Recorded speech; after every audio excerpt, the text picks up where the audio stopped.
Yorana Tatou Pauroa, bienvenue dans Manava, votre émission Info Service. Alors que la foire agricole 2024 approche à grands pas avec pour thème l'horticulture, nous avons décidé de faire un focus sur les métiers du même domaine, à savoir agriculture, horticulture et bien d'autres avec nos invités. On commence avec Marc Fabrès, secrétaire général de la Chambre de l'agriculture et de la pêche lagonaire, Yorana. Yorana. Ensuite, nous avons Christophe Davoli, le proviseur adjoint du lycée de Opunohu. Yorana. Yorana. Patricia Huata, présidente de la fédération Heitiniro. Yorana. Et enfin, Jean-Baptiste Tavanae, agriculture bio et permaculture. Yorana. Alors, Marc, quand on parle de domaine agricole, finalement, on parle de quel métier? Alors, on parle de métiers très polyvalents, mais on a donc les agriculteurs classiques qui vont faire des légumes ou des fruits, les arboriculteurs. On a les horticulteurs, dont est le thème de la foire cette année, qui va être plutôt tout ce qui est plantes. On a également l'élevage, ça va être l'élevage bovin, caprin, l'élevage de poules pondeuses, etc. On a aussi la première transformation qu'on considère comme agricole quand un agriculteur transforme ses propres produits, faire de la confiture ou faire du taro découpé, etc. aussi. Ça fait partie de l'agriculture. Et on a enfin la partie forestière. Alors, dans chaque partie, il y a des sous-domaines comme l'apiculture, dans l'élevage, etc. Mais voilà, c'est très polyvalent. Il y a énormément de sous-métiers qu'on peut mettre en éveil avec la filière agricole. Ça tombe bien puisqu'on a un agriculteur, ou plus précisément un agriculteur bio et un permaculteur. Jean-Baptiste, rappelle-nous comment est-ce que ça t'est venu finalement cette passion pour l'agriculture? Alors, l'agriculture, c'est vrai que d'origine, ça vient de ma grand-mère. Du coup, on était plutôt à fond dans l'agriculture, plutôt l'agriculture naturelle. Avant, on emploie ce mot-là de bio. Ce bio n'existait pas avant, parce que c'est l'agriculture ancestrale. Mais par la suite, le bio est venu au moment où le SPG bio fêtier avec la Chambre de l'agriculture, ils imposent en fait quelques normes à respecter. Et aussi, l'agriculture biologique, en fait, c'est venu. Pourquoi? Parce qu'on voit que nos santé, c'est vrai que nos santé, c'est la première chose qu'il faut le protéger. Du coup, l'alimentation, l'origine des maladies, c'est l'alimentation. Il faut que l'alimentation est saine, de qualité. Et du coup, nous, les agriculteurs bio, on est là pour apporter ce bien-être pour le corps. Justement, Christophe, je me tourne vers toi pour parler du lycée de Opunohu. Comment est-ce que vous préparez les élèves à ce domaine?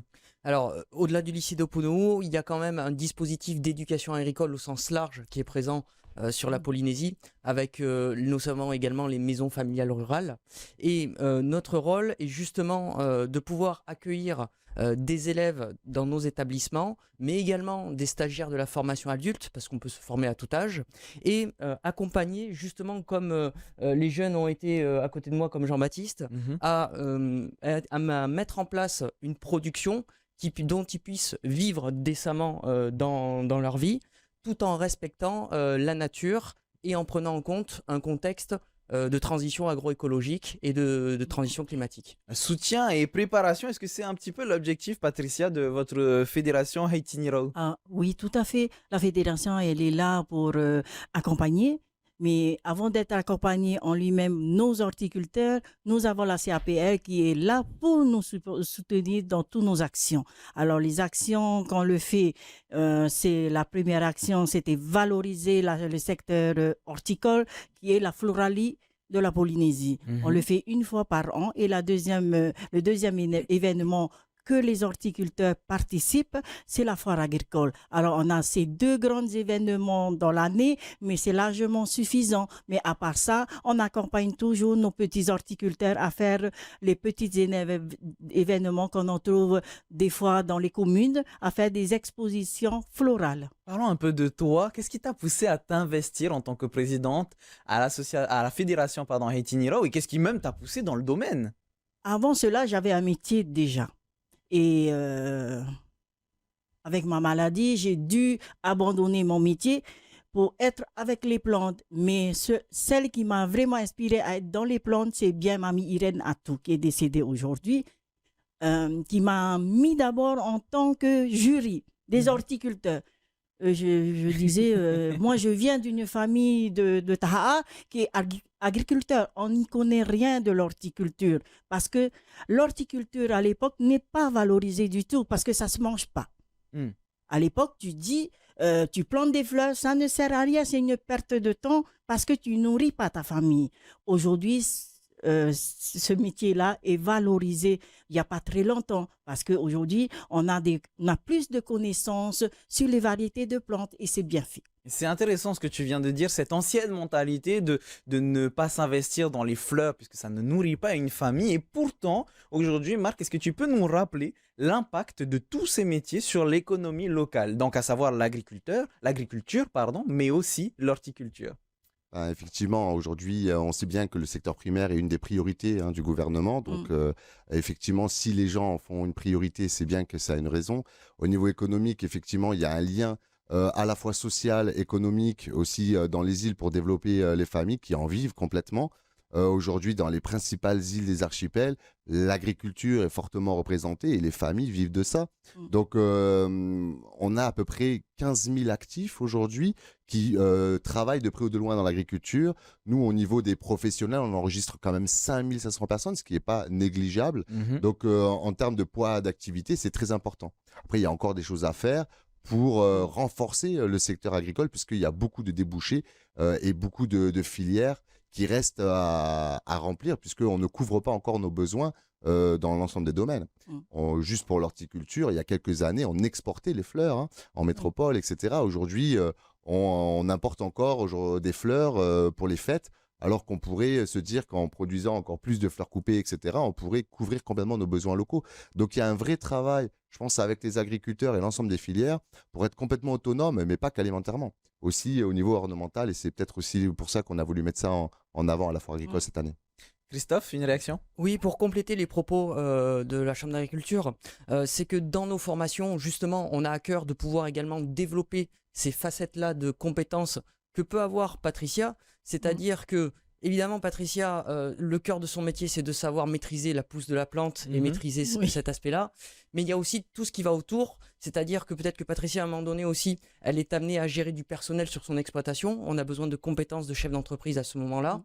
Au-delà de ça, une fois qu'on a fait la pousse, on a besoin de pouvoir peut-être travailler la fleur, de peut-être transformer la fleur Valoriser. et de la valoriser et de la commercialiser. Mm.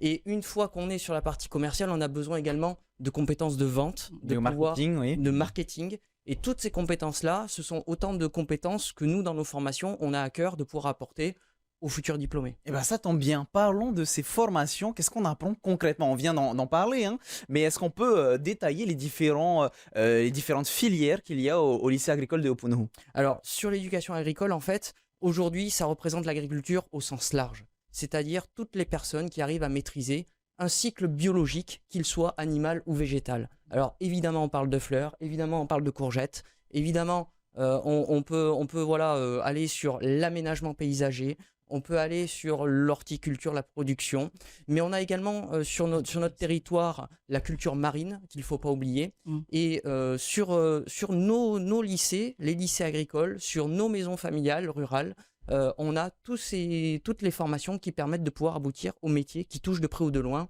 au champ professionnel qu'on vient d'évoquer. À partir de quel âge est-ce qu'on peut venir et s'intéresser à ces métiers agricoles, en tout cas au lycée de Opunohu?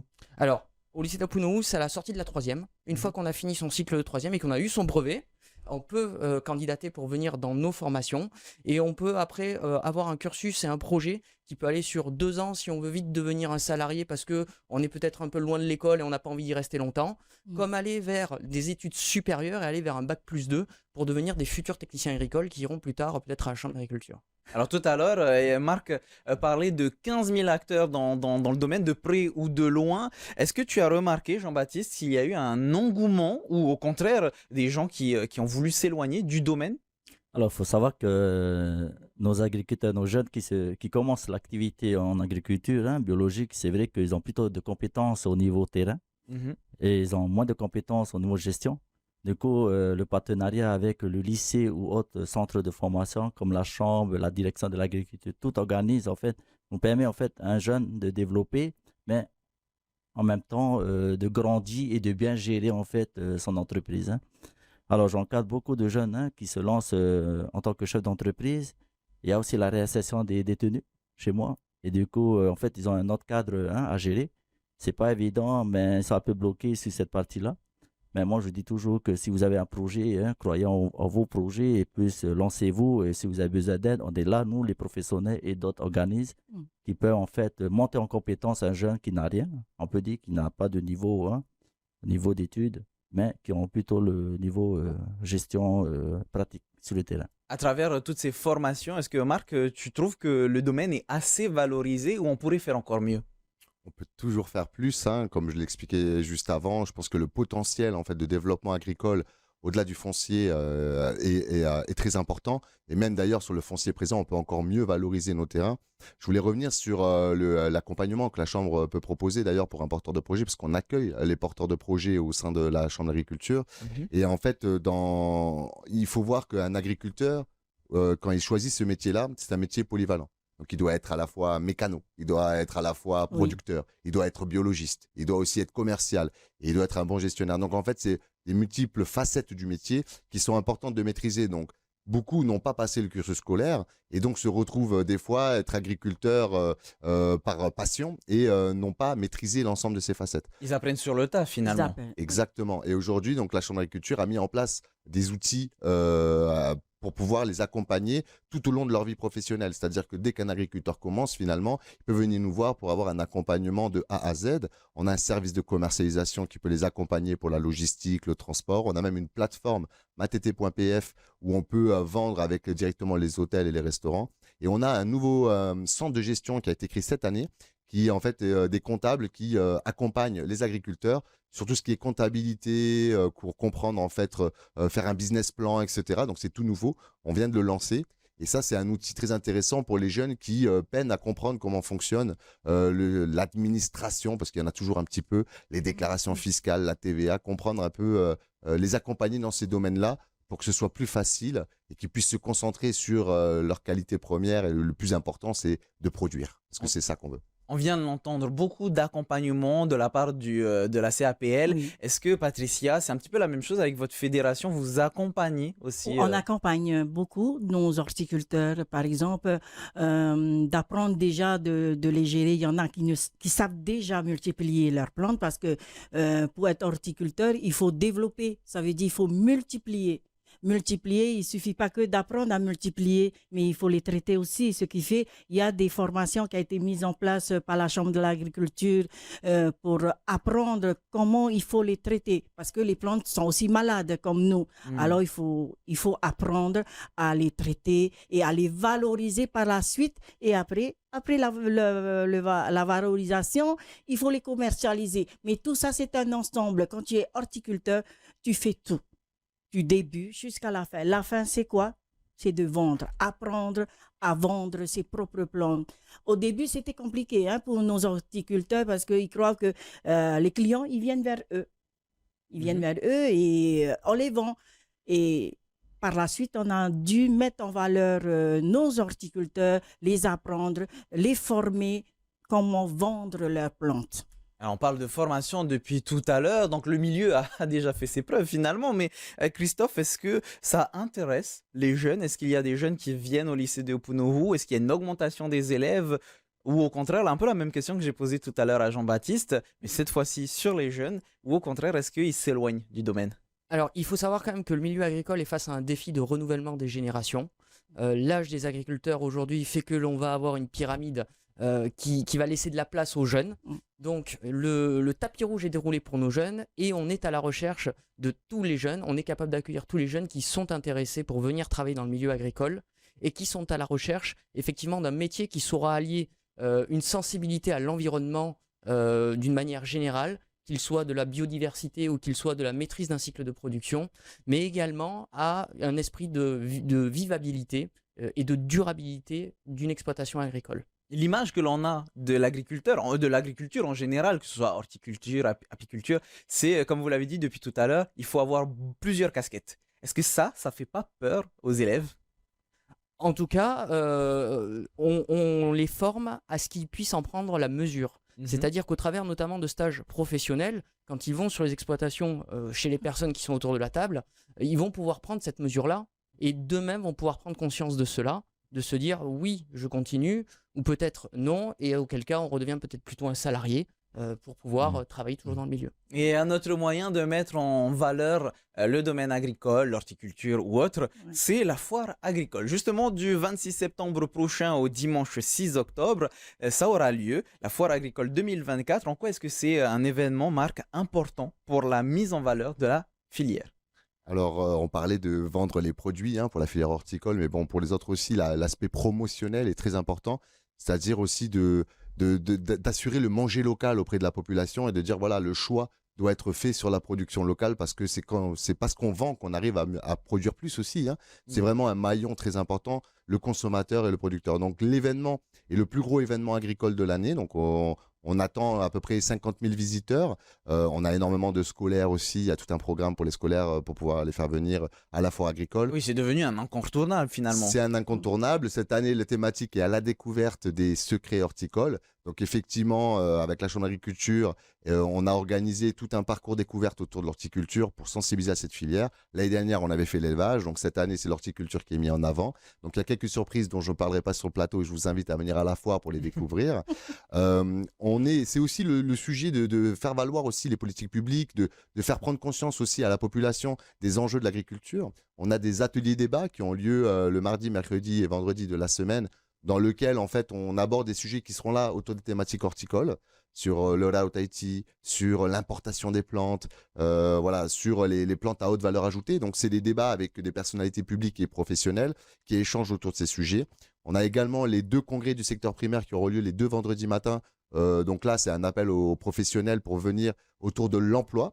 Donc on parle des métiers. Donc là, il y aura un congrès du secteur primaire sur l'emploi et le recrutement des salariés. Et le deuxième thématique sera la commercialisation. Comment bien commercialiser comme un pro pour pouvoir vendre mieux. Donc voilà, on a plein de thématiques. Et il faut savoir aussi qu'on a beaucoup de partenariats, à la fois institutionnels, mais aussi associatifs et privés, dont la fédération Etinero. Et je vous rappelle que si vous voulez plus d'informations, ne vous inquiétez pas, on le redira à la fin de l'émission. Vous pouvez aller voir sur la page Facebook de la Chambre de l'agriculture et de la pêche Lagonaire. On continue avec Patricia. Justement, l'horticulture, c'est ce qui est mis en valeur cette année. Qu'est-ce qui est prévu? Je me souviens que l'année dernière, il y avait des mini-jardins en pot. Est-ce que cette année, il y aura d'autres concours, Alors, d'autres comme choses? chaque année, on valorise quand même les plantes parce que on en parle beaucoup, ornementales, beaucoup de choses sont faites à la base des plantes. Comme cette année, on a valorisé le secret des plantes. C'est quoi les secrets des plantes? C'est à découvrir. Alors, comme Marc vient de parler du Route Haïti, là, c'est un secret. Le secret des plantes, en faisant du Route Haïti, telle plante est faite pour tel Route Haïti. Parce qu'on ne peut pas utiliser simplement des plantes comme on le voudrait. Parce qu'il y a quand même des plantes qui sont faites exactement pour telle maladie et telle maladie. C'est comme la pharmacie polynésienne qu'on essaye de mettre en valeur à travers la foire agricole. Et là, comme chaque année, les horticulteurs, ils font un concours de jardin. Pour nous, la fédération, c'est vraiment pour voir et analyser l'évolution de chaque horticulteur à travers les groupes de concours. Donc, on laissera le public découvrir C'est tout à ça pendant découvrir l'événement. Alors, les concours se fait avant le jour de l'ouverture, ce qui fait, ça habille quand même le site. Les jardins sont déjà prêts avant. Le concours se fait le 25 et à l'ouverture, à la découverte de tout le monde, les jardins sont là pour vous accueillir. C'est important pour vous, la fédération en tout cas, de mettre en valeur ce domaine horticole? Ah oui, c'est très, très important pour ma part et la fédération parce qu'on fédère quand même une vingtaine d'associations d'horticoles. Alors, c'est le moment, c'est le moyen qui se mettent en avance, qu'on les montre. La foire agricole, c'est une fois dans l'année. Alors, c'est le seul moment où l'agriculteur ou l'horticulteur où les professionnels agricoles se met en avance, qu'on les voit, qu'on les présente. C'est le contact agriculteur et le monde public, c'est le contact direct. Et c'est aussi l'occasion de pouvoir mettre en valeur les formations. On en a parlé tout du long de cette émission. Christophe, vous avez prévu d'y aller avec le lycée d'Opunohu? Oui, bien sûr, l'éducation agricole sera présent durant tout le salon, avec notamment des démonstrations de ce que l'on apprend à faire à nos élèves, des démonstrations en aménagement paysager, des démonstrations d'activités commerciales, des démonstrations évidemment avec l'ornement, et nos élèves et nos enseignants seront donc présents pour faire découvrir notamment ces métiers à toutes les personnes qui veulent venir, qui souhaitent s'intéresser, et pourquoi pas aux futurs élèves et futurs professionnels. Est-ce que dans la même idée, Jean-Baptiste, tu vas participer aussi cette année? Alors, pas pour cette année-là, parce que j'ai une grande préparation à faire hein, pour la journée porte ouverte au mois d'octobre.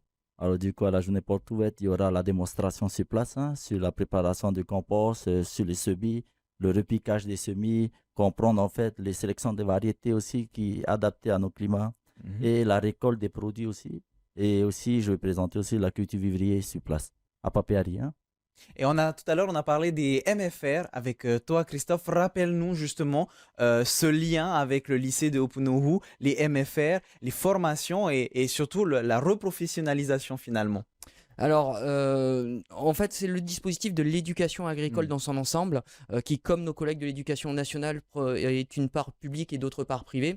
Donc, le lycée agricole de Punou est l'organisme public du territoire pour pouvoir former nos élèves, et le réseau des MFR et des lycées agricoles professionnels privés.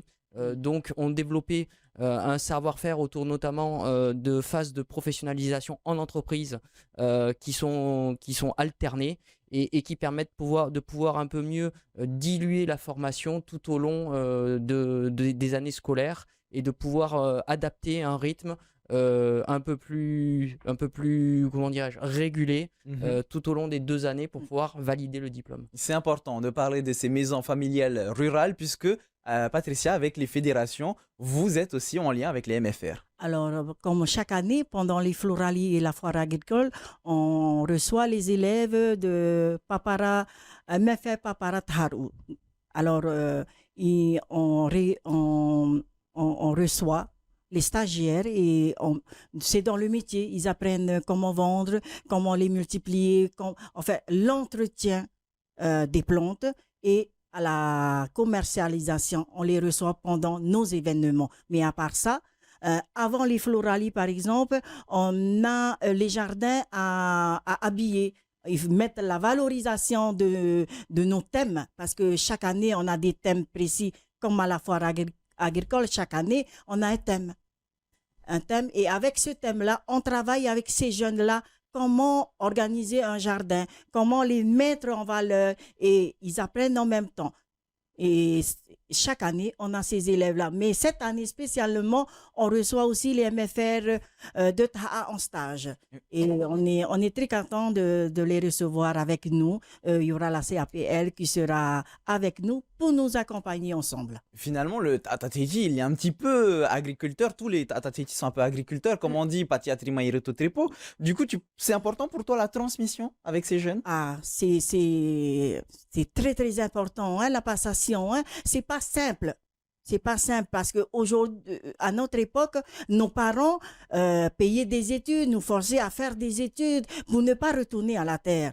Par exemple, moi, on m'a poussé à aller faire des études pour ne pas retourner justement à la terre. Parce qu'à aucun moment de ma vie, j'ai pensé qu'un jour, je vais aller partir à l'Eurima dans le repos, comme tu le dis. Moi, j'ai pensé aller rester dans un bureau comme une institutrice. Et finalement, par la force des choses, eh ben, je suis redevenue horticultrice et j'en suis fière. Et j'encourage énormément les jeunes. De toute façon, au sein de la fédération, il y a beaucoup de jeunes horticulteurs qui se sont joints à nous par rapport à d'autres années. Avant, il n'y avait pas de garçons. Aujourd'hui, il y a de plus en plus de garçons qui se joignent à la fédération justement pour valoriser le métier d'horticulteur. Il y a un changement de valeur, de mœurs finalement qui font qu'aujourd'hui, il y a de plus en plus de gens dans ce domaine. Il y a un changement parce qu'aujourd'hui, c'est valorisé. Aujourd'hui, les plantes sont valorisées parce que les secrets, il y a des plantes dépolluantes, il y a beaucoup de types de plantes utilisé, alors qu'à l'époque, on plantait juste pour faire joli son jardin. On ne sait pas la nécessité de chaque plante parce que c'est inné chez nous, les Polynésiens, de planter. Parce que Marc, comme chaque année, il vient toujours nous voir, est-ce que tu as ceci, est-ce que tu as cela? Alors, c'est la facilité aussi de l'orientation. Parce qu'il y a des gens qui aimeraient bien avoir des plantes pour telle chose, pas tel endroit, mais qui n'ont pas le temps de venir voir. Alors, on les dirige. Il y a tel stand, tu peux avoir ça, il y a tel stand. C'est un partage, hein, un ensemble. Le métier de l'agriculture dans tout son domaine, c'est un milieu de partage. Tout le monde se partage le savoir-faire. Et justement, le partage aura lieu. Donc, on rappelle les dates du 26 septembre prochain au dimanche 6 octobre. Si vous voulez plus d'informations, nous vous mettons tout de suite le site de la CAPL, capl.pf, ou sinon la page Facebook, la Chambre de l'agriculture et de la pêche lagonaire. N'hésitez pas à aller sur ces deux sites pour avoir plus d'informations sur le programme de la foire agricole de cette année. Et on n'oublie pas bien sûr les formations avec www.établissement-opunohu.com pour la formation de nos jeunes. Merci beaucoup à toutes et à tous d'avoir répondu à mes questions et on vous souhaite à tous une bonne foire agricole. Maruru. Maruru. C'est la fin de notre émission. On se retrouve demain à partir de 17h. En attendant, bonne soirée sur TNTV avec votre VAT à partir de 18h. Passez une bonne soirée. Maruru itotatou faririra. Trahoma parheana.